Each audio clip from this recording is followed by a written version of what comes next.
Hello, students. Welcome to our Multicultural Arts in LA class.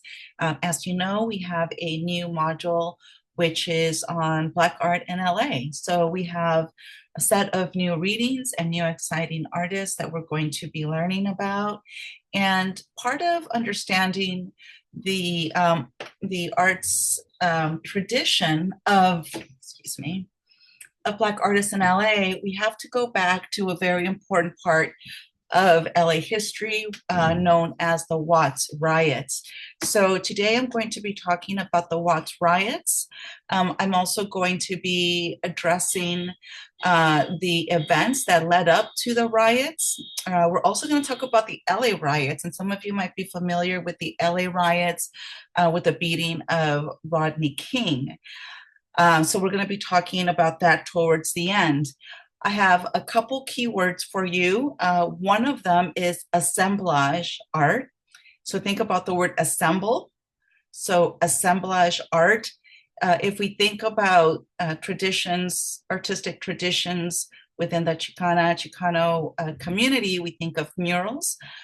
With the Black community, it would be assemblage art. And there is a strong reason for that and connection, which is to the Watts Tower. So the city we're going to be focusing on is the city of Watts. Also, for your notes, we have a couple important people. We're going to be learning about Simon Rodia, Rodia, and he is the creator of the Watts Towers. And we're going to be learning about a very important artist, LA artist. He is an assemblage artist by the name of Noah Purifoy. So what we're going to be doing, and by the way, I hope that you have been exposed to the Watts Towers. If not, this is why these classes are important, so that we could appreciate the art of our city, highlight them, and understand their history and how important they have been for our communities. Now, of course, the Watts Towers are in the city of Watts. These towers, as we will be learning, have been crucial in as far as public artwork. So I'm going to be including an essay on Simon Rodia, or the website to the Watts Towers, for your understanding. There's also a very short essay, Make Art Not War, the junk art conversation, that talks about my topic today. And then I'm going to also be including other artists as we continue on with this topic, more contemporary artists, artists of your time. And in particular, I'm thinking about the artist Lauren Halsey. So without further ado, we have a lot to get through today. So let's get started. And I hope that everyone is doing well. All right, so today we're going to be looking at a succinct overview of the city's African-American art scene beginning in the 1960s. As a reminder, the 1960s were a very important part of U.S. history, not just LA history, but U.S. history, because as I've mentioned before, this was a moment where we really start to see an uptick in identity politics, institutions. This is where we start to see the rise of ethnic museums, ethnic studies, brought about in the heels of civil rights movements, feminism, also feminist movements, and all of this really manifests itself with greater representation. And if mainstream institutions are not representing us, then BIPOC communities, and by BIPOC I mean Black, Indigenous, people of color, start to create their own institutions, their own studies, and their own safe spaces, or what we could understand as third spaces as well. So the 1960s, very important towards identity politics. Now in Los Angeles, for the Black community, there were important art centers and spaces like the Watts Towers, which has a gallery adjacent to it that is still there, and it's very important and still provides really great resources for the community, and in particular youth. There were also other galleries like Gallery 32 and the Brockman Gallery at UCLA. There were also activist groups like the Black Arts Council, which successfully lobbied to show Black artists at the LA County Museum of Art. And if you remember from our lectures and our readings on OSCO, this was really important, right? Because if you remember with OSCO, the curator told Harry Gamboa, a young Harry Gamboa, that Chicanos weren't in museums, they either did folk art or they were in gangs. And that led to the conceptual art piece of spray paint lacma. So the Black Art Council again lobbied and to show Black artists at the LA County Museum, and so that was really important. An important figure that was very influential to the Black community was Simon Rodea, Rodia, Simon Rodea. Now, he was an Italian immigrant.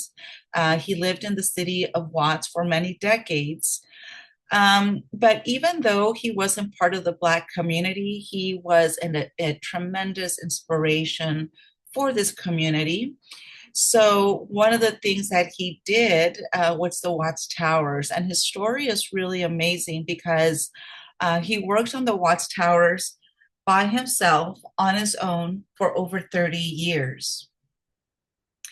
And this is pretty extraordinary. If you can, because these images probably don't do it justice, but if you've never seen the Watts Towers or been there, take a moment to Google Watts Towers, do an image search just so you could see how big they are, how majestic they are. And it really boggles the mind to consider that it was one man who did this, and not just any man. He was actually rather small in size. I think he was about 4'11". So imagine him going up these towers, creating them. And these towers were created out of very humble materials. They were basically created out of things that most people discard or recycle, whether it's bottle caps, seashells, glass, what have you, anything that you could find, tiles. And it was known that he would walk from the city of Watts to Long Beach following the railroad track, collecting the material that would eventually become a medium for his sculptures. So this is the beginnings of assemblage art. And so it's pretty much, creating art out of everyday found objects. So he worked on this every single day for a little bit over 30 years without any help. He was, if we think about the function of artists in society, he was what we would call a naive artist. He was working outside of the art world. He was not trained in the arts. He did not go to art school. And as a matter of fact, it was thought that he was probably illiterate. But in an interview, he has said that he had it within himself to do something great, something amazing, and he did. Now, after 30 years of working on the Watts Towers, he basically left. He left the key with his neighbor and never returned again. He moved to the desert, I think a small community named Martinez, where he lived the rest of his life and until he passed. Now, after this, the city didn't quite know what to do. This was on his property that he had basically left to his neighbors. But the community by this point had grown accustomed to seeing Simon Rodea working on these towers every single day for decades, that they became pretty close to the towers and seeing him, and they did not want to see them destroyed after he left. So the city didn't know what to do with it, who would be the custodian. They were thinking of maybe tearing the towers down, but the community didn't want that. They wanted the towers. And if you know anything about the city of Watts, there's not a lot of public art, not a lot of public arts institutions. So this was very special. And it was also, now it has become a beautiful park. There's a garden, and adjacent there is now an art gallery that serves the community. So city officials came. They were worried, of course, in California, we have earthquakes. So they worried that maybe these could be a hazard. So they took seismic tests. They did earthquake testing as well on these towers. And guess what, you guys? These were built so strong, who knows how, that that they passed all of the earthquake test. Now, you can't really tell here, but these towers are basically built out of wire from hangers. And it's really amazing, the engineering and the ingenuity of this artist in creating these towers. Now, again, if you get a chance, do take a look at some images of the towers, just so you could kind of get an idea of how big they are and how tremendous an effort it must have been for him to climb up the towers and keep adding. Here you could see tiles, green glass, all sorts of things that created. Now, I love this image because you could really see how intimate the towers were utilized. Here we have some young men hanging out. This is in 1966, about a year after the Watts riots that we're going to be learning about today. You know, hip young people hanging out, and obviously most of the community of Watts being in the shadows of these huge towers were definitely influenced by the creativity, ingenuity, and the resourcefulness of Simon Rodea. And here you have his name for your studying purposes. Now, today, if you go to the Watts Towers, people can't sit on it. People certainly cannot touch it. In the past, people would try to steal bits of it off as a little souvenir. But now, because it's considered, it's actually a historical landmark, people treat it, or the city treats it, the custodians of it treat it like it is a living work of art. So we can't sit on it, we can't touch it. If anything, it's fenced off just for its own protection. So I really love this image because it really goes to show how it really informed this community. And we're going to see how his tactics were employed by Black artists after the Watts riots. One of your essays talks about this exhibition, and again about artist Noah Purifoy. You have the name Noah Purifoy here. He's the artist that we're going to be focusing on. And he worked on this exhibition, 66 Signs of Neon. And Noah Purifoy was a leading figure in the LA assemblage movement.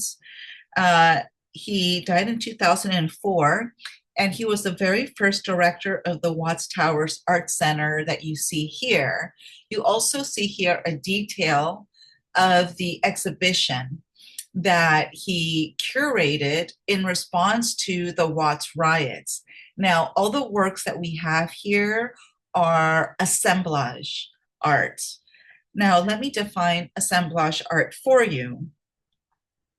Assemblage art is making three-dimensional or two-dimensional artistic compositions made from scraps, junk, odds and ends, paper, cloth, wood, stone, metal, anything that you could find, and putting them together and making a beautiful work of art. So it's reconstituting these objects, again, these humble objects, and making art out of them. And obviously they were very much influenced by seeing Simon Rodea working on the Watts Towers over the many years and decades.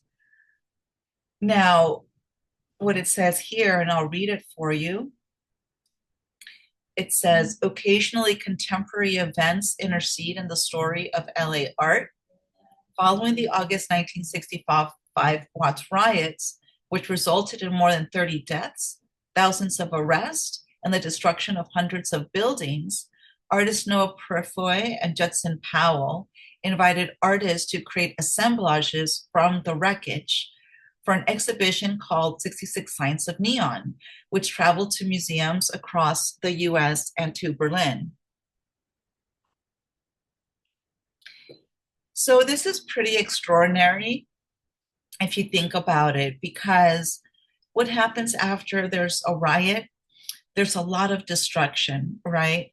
And it's especially for a disenfranchised community like the city of Watts, especially at the time, seeing their city burn down as a result of the riots was pretty traumatizing. So one question that we always ask in this class, and think about the artists at the Estrada Courts working with youth and beautifying the projects, bringing awareness to certain topics like OSCO did. Here, what happens when you put artists in this situation? As Howard Zen says, they transcend. They move beyond the immediate situation and create or think of creative approaches to healing. So here, the artists collected tons and tons of debris from the wreckage. They sorted it out and they started to create art out of it.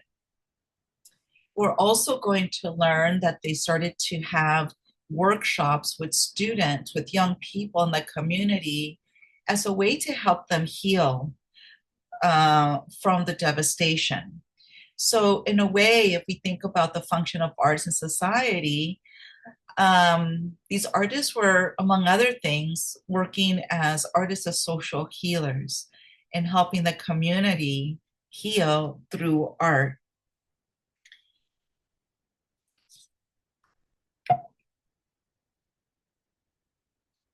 So again, his earliest body of sculpture was constructed out of the charred debris from the 1965 Watts Rebellion, or the Watts Riots, and that was the basis for this landmark group exhibition against 66 Signs of Neon from 1966.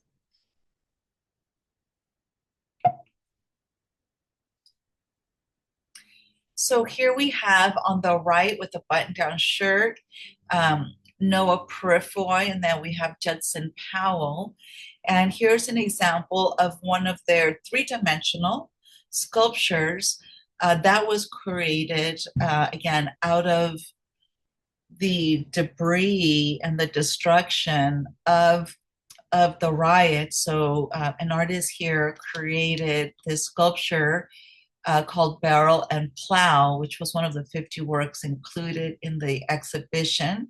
So here the artists or the curators and artists are showcasing this. So this is an example of a three-dimensional piece.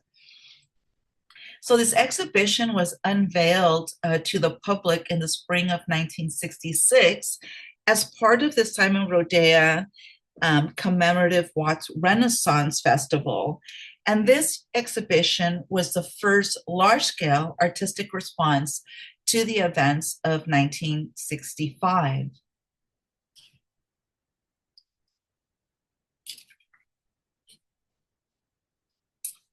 Here we have, again, Judson Powell, Noah Purifoy, and Sandra Corey coming together and organizing 66 Signs of Neon at the Brockman Gallery at UCLA. And again, that was one of the galleries that was showcasing an Black artist.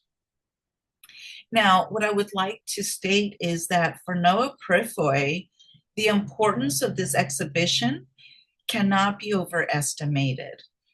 This exhibition marked his resolute break with the design world.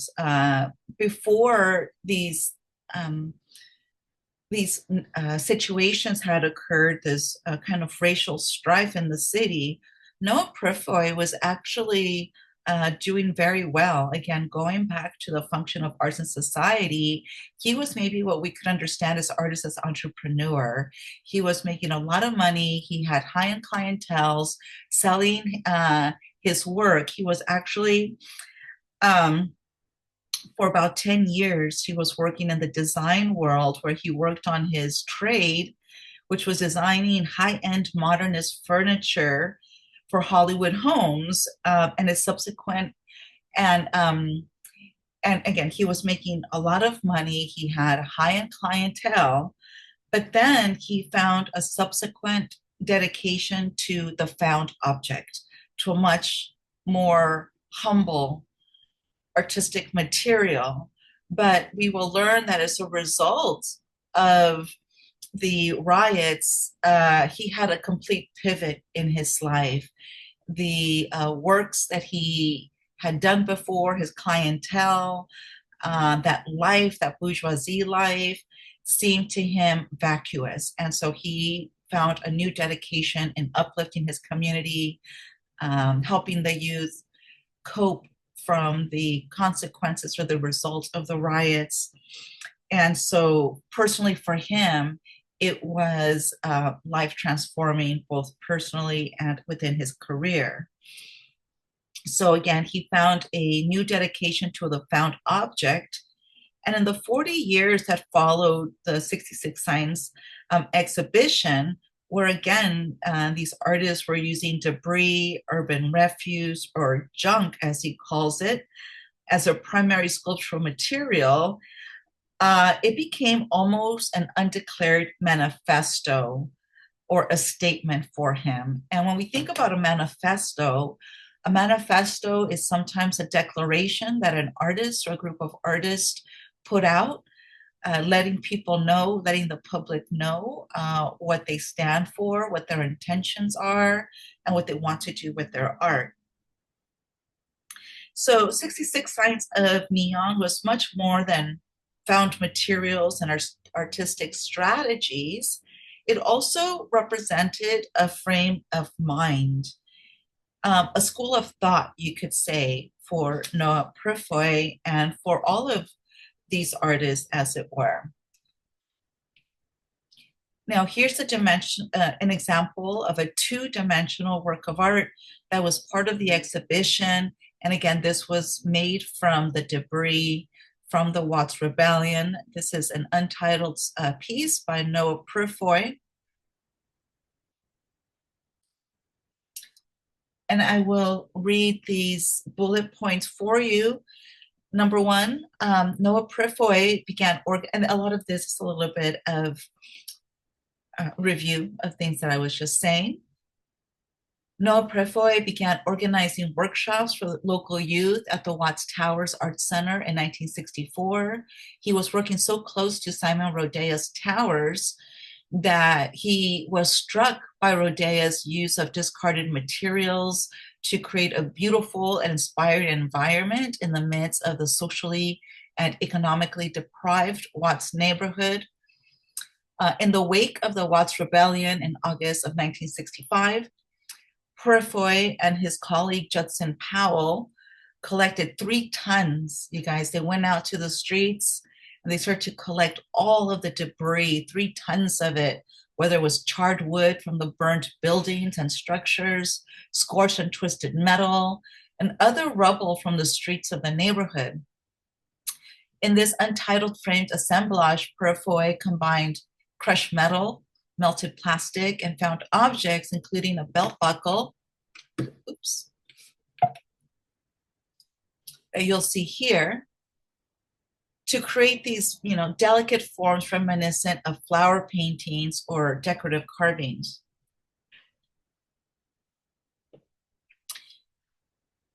Informed by Purifoy's professional training in social work, he did so many things, as we will learn, including being a social worker. He did have this strong belief in the healing power of art education, especially for young people. And so this work conveys a positive message in spite of the strife that generated its materials. So I want you to consider and reflect what it means to make art out of destruction, out of rebellion, and how, as we think about Howard Zen, how these artists were able to rise above it, not get so cynical, but respond by transforming this wreckage into beautiful creations, into artworks, and then creating an exhibition that would travel throughout the US to inform other people in other states what had happened here in Los Angeles and how these artists transformed those materials into artworks. Pretty impressive, isn't it?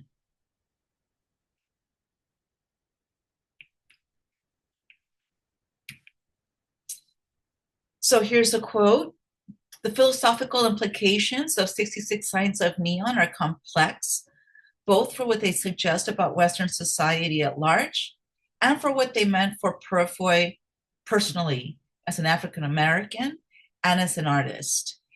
And when we think about Western society and what this meant, it's very complicated because, you know, he was responding certainly to the commodification, to capitalism, to what was important to society, mainstream society at large. And, you know, sometimes when we have rebellions or riots like this, people tend to focus on the destruction of property, looting, and things like that. But those are items, materialistic items that could be replaced. Not to say that it's not destructive, but at the same time, it's important to think that whenever people resort to these tactics, it's because there's a lot brewing underneath. Things that really are more important than the destruction or the stealing of commodities. So, what was it? Racial tensions in the mid 1960s in Los Angeles and throughout the US, uh, all of this in the heels of the civil rights movements of Martin Luther King. So here is a timeline of the complexities that lie at the heart of his artistic practice, informed his work, and again, made it resulted in a strong pivot for him personally. So Noah Purifoy's extraordinary artistic art has been mostly ignored and unexplored by art history. So it falls for us to return to what happened on August 1965, to the rubble that was South Los Angeles and Watts and surrounding areas, and consider anew what it means to make art out of destruction. And we're going to see that this exhibition was an impetus for this extraordinary artistic arc in his career.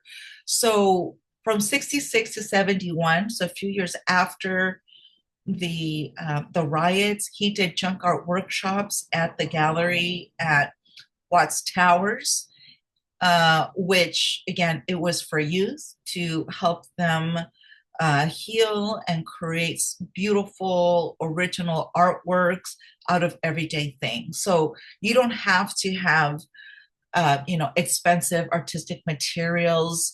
The creative mind, and that's what's creative, right? We think outside the box, and we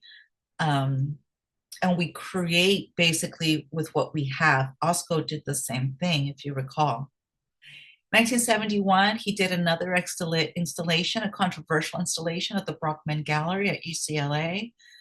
From 1971 to 76, he had training as a social worker, so he decided to leave the art world and resume employment as a social worker. So he was very much artistic, community-driven. All of this, again, after leaving a rather luxurious job as being an artist entrepreneur and designing high-end furniture for the elite. From 76 to 87, he had public policy work for the California Arts Council. So again, doing policy, doing social work, launching exhibitions, doing junk art workshops. And then at the very end, not unlike Noah Purfoy, who just one day decided to get up and leave um, the city of Watts, he left. Noah Purfoy also left. He went to the Mojave Desert over by Joshua Tree, where he lived for the last 15 years of his life. He bought all these acres and he created large scale sculpture on the desert floor, like acres and acres, you guys, of assemblage, three-dimensional sculptures. And if, by the way, you ever happen to be in Mojave Desert or Joshua Tree, or maybe you could even make, just go because it's beautiful to see the Joshua trees. Do make sure to go Google Noah Purfoy's outdoor museum. It's free, and I know students like an Instagram moment, and you get to see firsthand the assemblages that Noah Purfoy created in the 15 years of his life that he lived there.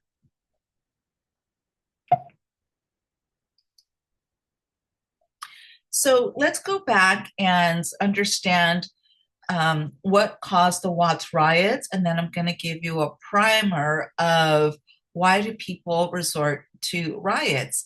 And here is some footage, some photos of the Watts riots and the aftermaths. So again, let's return to August 1965, to the rubble that was South Los Angeles, and consider afresh what it meant to create art out of destruction.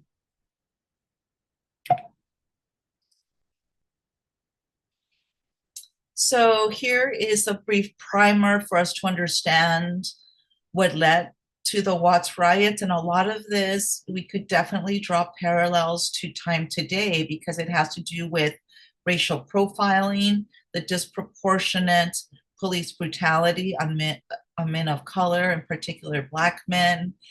We've especially in your generation, we see this without let up, circulating on television, social media. But we have a long checkered history of this. So I'm going to start off with bullet point number 1. The events known as the Watts riots began in the inner city of Watts neighborhood of LA, August 11, 1965. There was an incident of alleged police brutality, and I'm right here, that involved Lee Menekes, a white highway patrol officer who had pulled over Marquette Fry. He was an African-American man, and he was pulled over on suspicion of drunk driving. As Fry failed sobriety test, it was alleged that he became agitated and allegedly started to resist arrest. A rumor circulated that police had assaulted Fry, his mother, and his pregnant girlfriend who were in the car with him. And residents say that the cops needlessly roughed him up in the street. Now, remember, this is way before cameras being everywhere. And so this was not recorded. We're going to learn that Rodney King's beating was the first recorded evidence of police brutality on a Black man. But word of mouth got around and people started to talk about it. Now, let's be clear, this was not an isolated event. This was not, this never happens. This was systemic. This was always happening. And one thing that we will learn about what leads to riots or social unrest is one event that's going to be the accumulation of every other injustice before it. It's basically the straw that broke the camel's back. The second bullet point, Watts, a mostly Black working class neighborhood since the 1940s, became a hotbed of racial tension and injustice throughout the early 1960s. Residents were targets of police brutality, housing discrimination, and inadequate access to public services. So when two white police officers pulled over Marquette Fry on August 11, 1965, this was just 2 days after President Lyndon Johnson had signed the Voting Rights Act. The Watts residents were already on edge. Now, do you guys know what we mean by the Voting Rights Act? This was the first time that people of color, the Black community, were finally allowed to vote in this country. That was in 1965. That was not that long ago. This is why how important it is for you to vote and exercise your right to vote. Because for the majority of the history of our nation, people of color were not allowed to vote and vote in their interest.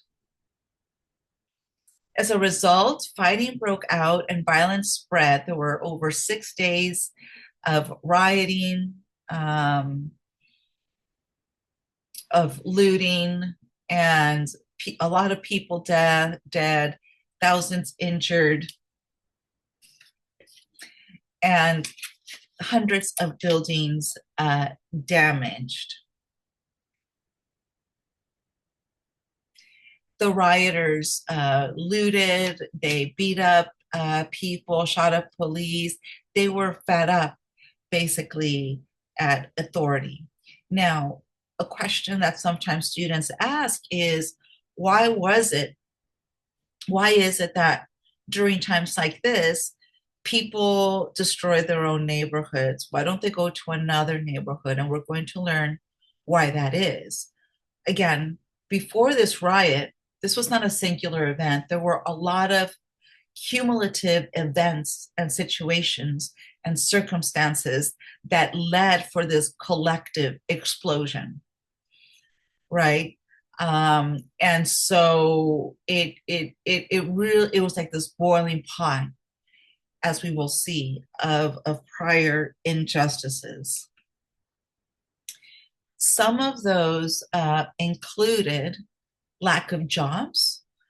This is a moment of racial profiling where a lot of people were still discriminating against Black people and hiring them. And not only that, there weren't many jobs available.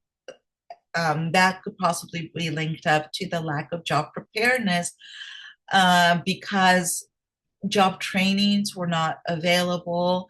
Think about also what was happening on the East Side with the Latina communities, where we had students walking out of East LA high schools because of inadequate education. There was educational inequities because the schools, again, were not necessarily providing students with all their needs and providing the type of education that they needed. And this was not necessarily the educators, but on the situation and the way that funding was allotted in our city. And of course, because of racial profiling, there was resentment and hatred of the police. Question, do we still have those situations today?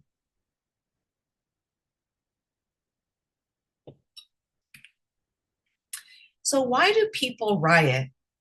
Riots, you guys, are quite different than demonstrations or peaceful protest that are usually organized.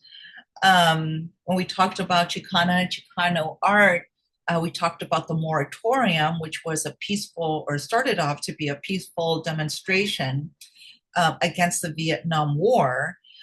They had speakers, they had it was supposed to be organized and peaceful, but the police, the sheriffs came, and then it was pandemonium.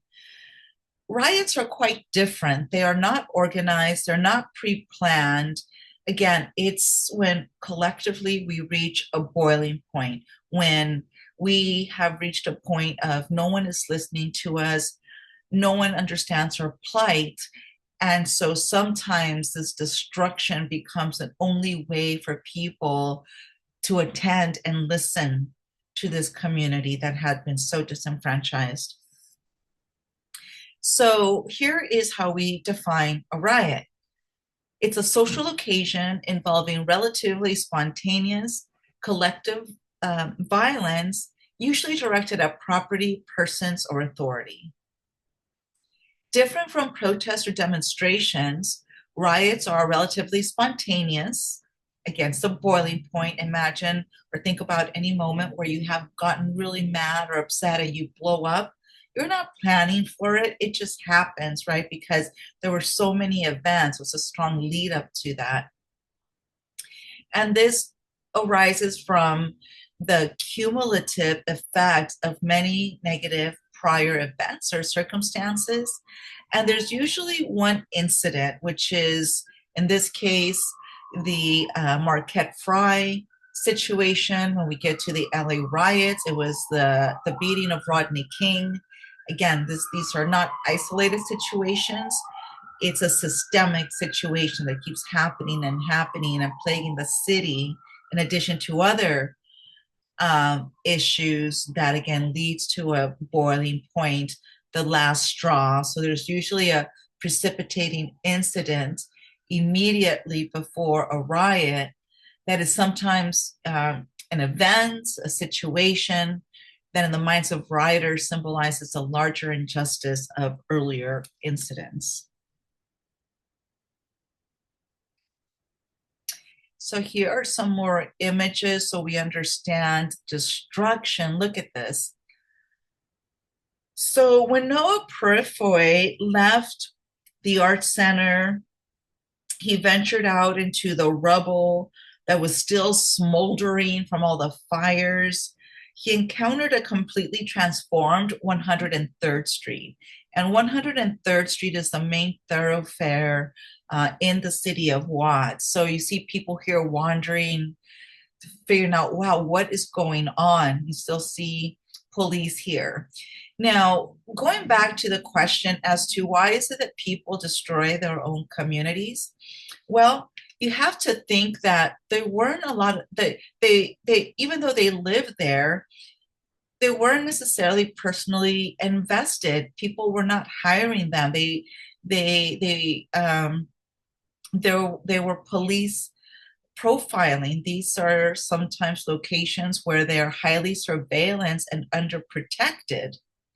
So when this started to occur, all of the West Side neighborhoods, more affluent neighborhoods, they were surrounded and protected by police.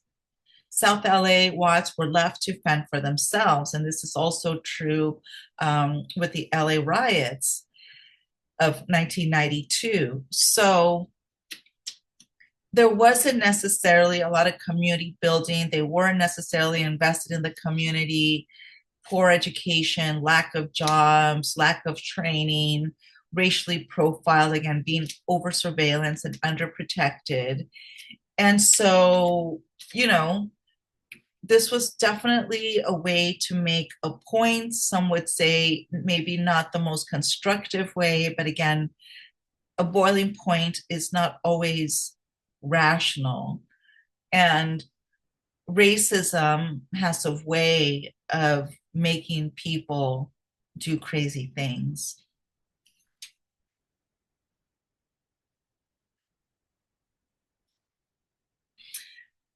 So again, Noah Purifoy goes out into the street, completely transformed 103rd Street. The thoroughfare was now filled with the wreckage of burned buildings, smashed windows. The city of Watts laid in ruins. Sidewalks were buried under heaps of charred commodities. And Noah Purifoy called it Charcoal Alley, as your readings of this week will state. Here are some more images. So Charcoal Alley. Here's a quote from Purifoy. We ventured into the rubble like other junkers of the community, digging and searching, but unlike others, obsessed without quite knowing why. By September, during lunchtime and after teaching hours, we had collected 3 tons of debris. He refers to the rubble as junk, and again, considering that how do how the imagination and how these artists, as Howard Zinn tells us, are able to transcend the exact moments of grief, of hardship, uh, and so forth, and create a situation where they bring awareness, right, to any injustice through creative means, through creative tactics.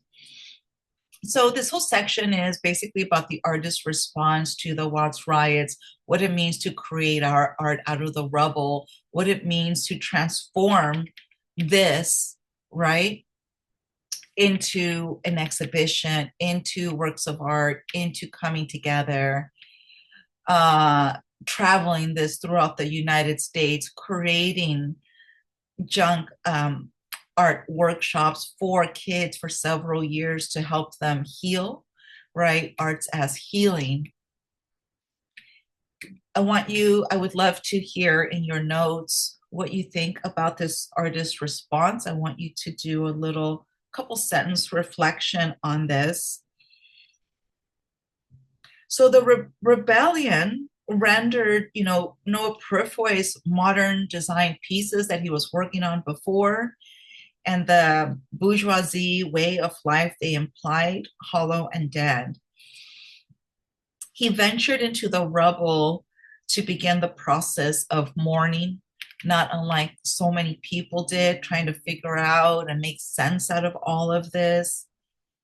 And as our reading says, he felt that by restructuring the physical materials, you are also restructuring values. So, in a sense, by him breaking with those bourgeoisie ideals, the consumerist commodities, and dedicating himself to a humble art medium, he found a way to build community, to engage, and to help. Because again, he had a strong belief that art could heal. And he also felt that by rebuilding this rubble, this destruction, and creating something beautiful and reworking them into sculpture, they were also symbolically restructuring the riots. So, as per our readings of this week, Make Art Not War, for artists Noah Purifoy and Judson Powell, a critical component that was missing in the aftermath was creativity. They believed that art and art education was among the most important resources available, especially for young people, specifically because they believed that art could transform consciousness, right? Art could transform consciousness. So creativity was, as the artists suggest, the key to self-development. What do you guys think about this idea? I am going to ask you to write notes on this lecture, to respond to my reflection prompts, including this one. What do you think about this idea that art could transform consciousness? And what do you think about the response by Judson Powell and Noah Purifoy to create art out of devastation, out of the rubble? As we wrap up, here is an example of you could find at the Noah Purifoy Outdoor Desert Art Museum in Mojave Desert over by Joshua Tree. Again, acres of all sorts of really beautiful and amazing assemblage sculpture. So if you ever go, highly recommend. But I do want to draw parallels between, I mentioned the Rodney King beating of 1992 that led to the LA riots, and the most recent, 2012, shooting of Trayvon Martin that gave rise to Black Lives Matter, and the hashtag Black Lives Matter gave rise to this movement that is of your generation, kind of. So I want us to draw parallels and then end with a little bit of a reflection and discussion before we wrap up. But it's important to draw parallels and link it up to our present moment. So, real quick, the 1992 LA riots, also known as the Los Angeles race riots, began in April 29, 1992, after a group of LA police officers were acquitted for the beating of Rodney King. He was an African American man, and the officers had arrested King. Well, first they pulled him over, they beat him, and they arrested him for the drunk driving and claimed resistance to arrest had justified their use of force. This is very similar to Marquette Fry. This is very similar to all the other situations that we have heard since, even leading up to our present time. Now, the major difference here was that this was for the first time videotaped. And if you have not seen this, go to YouTube and check it out, The Beating of Rodney King. In my generation, this was on television everywhere. This is obviously before the internet, the World Wide Web, but it was on the news 24/7 without let up. The beating of Rodney King, the burning of the buildings, no matter where you lived, there was a curfew. At the time I was in Whittier, I was a young student, maybe a college student, and I remember the skies being black from all of the burning buildings in our city. It was a scary time. Ask your family, ask your parents if they were here, what they remember, because even if you were not close to Watts or South LA, or I'm sorry, in the case of LA, the LA riots, or to what is now K Town, you could feel it everywhere throughout the city. Second bullet points. The riots started in South LA after the not guilty verdicts were read. By the time the riots ended, 55 people, mostly African American, mostly Asians and Latinos, were dead. Thousands of businesses had been destroyed.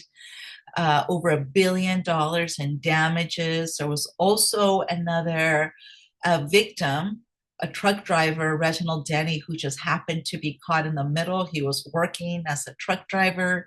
He got pulled out of his truck and he got beaten. So again, the goal of collective violence is inflicting harm or destruction for the purpose of producing social change.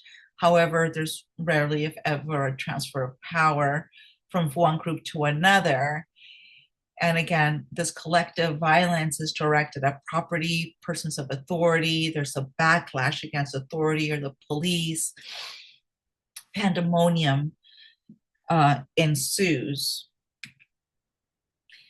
So, reflection questions. I want you to think in terms of race relations. Are things different today than they were in 1965, than they were in 1992?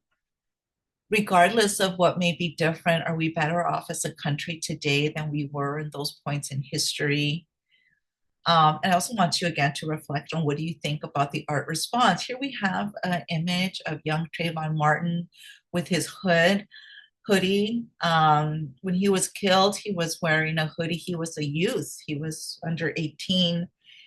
And George Zimmerman felt that he was suspicious because of the hoodie that he was wearing. So a lot of artists and celebrities, here I have artist Willie Middlebrook, an amazing photographer, now dead, from Compton.